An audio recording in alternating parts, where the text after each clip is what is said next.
فہد اور طریقی آمنے سامنے۔ فہد اور طریقی کا منظر کچھ یوں ہی اس سٹوری میں۔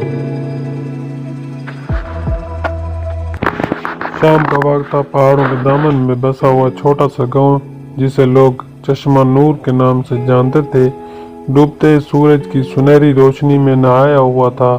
گاؤں کی کچی گلیوں میں پھیلی خاموشی کسی پر اسرار اطمینان کی علامت معلوم ہوتی تھی۔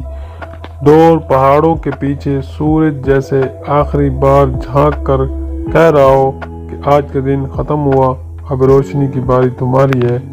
اسی روشنی کا جانشین تھا وہ چراغ جو گاؤں کی سب سے پرانی جھونپڑی میں رکھا رہتا تھا۔ یہ چراغ محض ایک چراغ نہیں تھا، گاؤں والوں کا یقین تھا کہ جب تک اس چراغ میں روشنی موجود ہے، چشمہ نور پر کوئی آفت نہیں آئے گی۔ اور وہ جھونپڑی وہ بابا ظہیر کی تھی۔ بابا ظہیر گاؤں کے سب سے معمر اور سب سے دانا شخص تھے۔ ان کی سفید بال اور کمزور جسم میں ایک عجیب سی چمک تھی جو اس چراغ کی چمک سے ملتی جلتی تھی۔ لوگ اکثر کہتے تھے یہ چراغ اور بابا ظہیر ایک دوسرے سے جڑے ہوئے ہیں۔ شاید چراغ کی لو بابا ظہیر کی زندگی کی لو تھی۔ اسی شام بابا ظہیر کی جھونپڑی کے سامنے ایک لڑکا کھڑا کانپ رہا تھا۔ اس کا نام تھا فہد، تھا 12-13 سال کا، چمکتی آنکھوں والا مگر ڈرا ہوا۔ اس نے آہستہ سے بابا ظہیر کی آواز سنی، آ جاؤ بچے، باہر کیوں کھڑے ہو؟ فہد جھکا اور جھچکچاتے ہوئے اندر داخل ہوا۔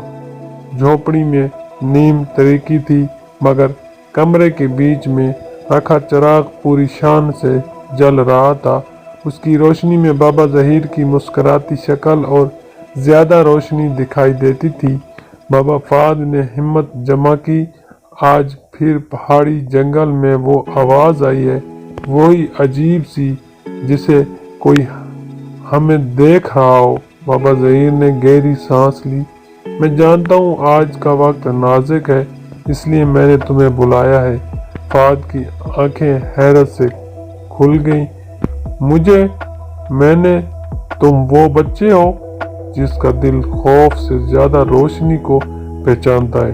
اور یہ چراغ، بابا ظہیر نے چراغ پر ہاتھ رکھا، اب میرے ہاتھ میں زیادہ دیر نہیں رہ سکتا۔ یہ الفاظ سنتے ہی فہد کے دل میں جیسے بجلی سی دوڑ گئی۔ مگر بابا گاؤں تو آپ پر بھروسہ کرتا ہے، یہ تو چراغ تمہیں دینا ہے فہد۔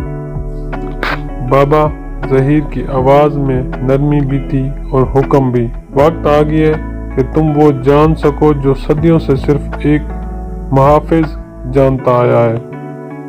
بابا ظہیر نے چراغ کی شیشی پر ہاتھ پھیرتے ہوئے کہا، یہ محض روشنی نہیں ہے، یہ ان لوگوں کی امید ہے جنہوں نے بہت پہلے اس گاؤں کو طریقی سے بچایا تھا، لیکن ہر برس چاند کے دھندلے ہونے کی رات طریقی دوبارہ زندہ ہوتی ہے۔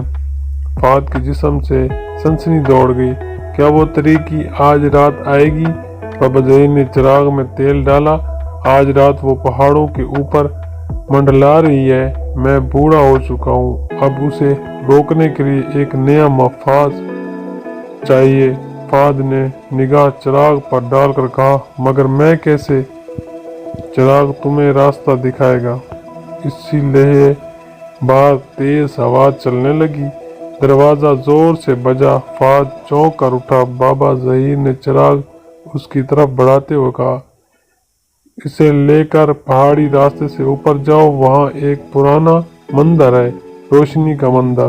چراغ کو اس کے ستون کے درمیان رکھنا ہوگا، اگر تم نے یہ کر لیا تو طریقی واپس سو جائے گی۔ فہد نے چراغ دونوں ہاتھوں سے تھام لیا، اس کے دل میں خوف بھی تھا اور عجیب سی چراغت بھی۔ بابا آپ آئیں گے؟ بابا ظہیر نے دھیرے سے سر ہلایا، میری طاقت اب یہاں تک ہے، آگے کا سفر تمہارا ہے۔ فہد نے باہر قدم رکھا تو رات مکمل طور پر اتر چکی تھی۔ آسمان پر بادلوں نے چاند کو چھپا رکھا تھا اور دور پہاڑوں سے جیسے کوئی بھاری سانسیں لے رہا ہو۔ چراغ کی روشنی فہد کی میٹھوں سے نکلتی ہوئی راہ بناتی جا رہی تھی۔ جیسے جیسے وہ پہاڑ کی طرف بڑھا درختوں کی شاخیں خوفناک سایوں کی مانند پھیلتی گئیں۔ ہوا میں سرد سرگوشیاں تھیں مگر چراغ کی روشنی ان سب کا جواب تھی۔ کچھ دیر بعد جنگل میں عجیب سی کڑکڑاہٹ گونجنے لگی، جیسے زمین کے نیچے کوئی جاگ رہا ہو۔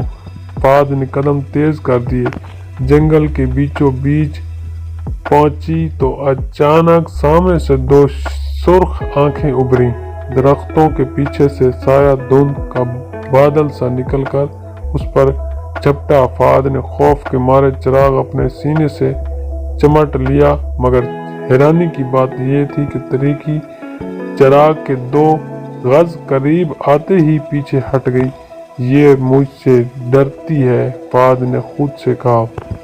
تریکی جیسے راستہ روکنے پر باضد تھی، مگر ہر بار چراغ کی روشنی اسے چیرتی ہوئی آگے نکل جاتی۔ فہد نے ہمت پکڑی اور مندر کی طرف بھاگا۔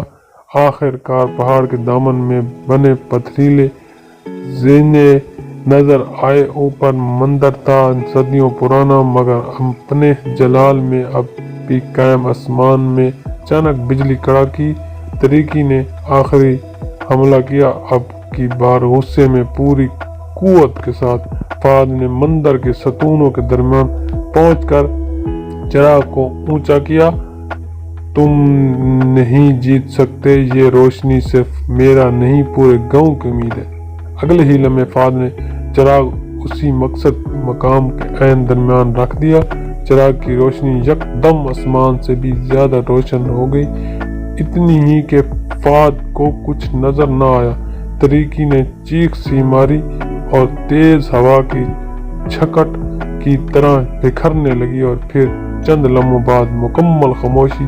پہاڑوں میں امن اتر آیا، روشنی کا مندر جیسے برسوں بعد سانس لے رہا تھا۔ فہد نے آنکھیں کھولی، چراغ اپنی جگہ روشن کھڑا تھا، مگر اس کی لو کسی نئی طاقت سے جگمگا رہی تھی۔ فہد نے گہری سانس لی، اسے معلوم تھا وہ اب محافظ بن چکا ہے۔ جب وہ واپس گاؤں پہنچا تو فجر کی روشنی نمودار ہو رہی تھی، لوگ اس کے ارد گرد جمع ہو گئے۔ بابا ظہیر دور کھڑے مسکرا رہے تھے، ان کی آنکھوں میں سکون تھا۔ تم نے چراغ کو زندہ رکھا فہد، ہم اب چشمہ نور کی نسلوں تک محفوظ رہے گا۔